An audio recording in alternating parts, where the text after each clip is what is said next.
नमस्कार विद्यार्थी मित्रांनो, मी प्राध्यापक doctor Prashant Khedkar, Shri Dadasaheb गोवी charitable trust द्वारा संचालित रामकृष्ण महाविद्यालय दारापूर या ठिकाणी राज्यशास्त्र या विषयाकरता सहाय्यक प्राध्यापक म्हणून कार्यरत आहे।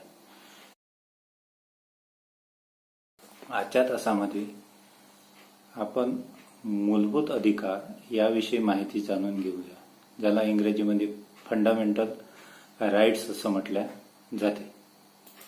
सुरुवातीला आपण मूलभूत अधिकाराची माहिती जाणून घेऊ।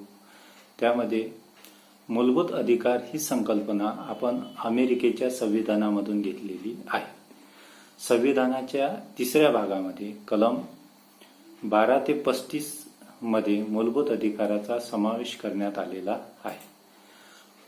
मूलभूत अधिकारची काही वैशिष्ट्ये आपण जाणून घेऊ। यामध्ये पहिलं वैशिष्ट्य आहे, यामधील काही हक्क भारतीय नागरिकाला व भारतीय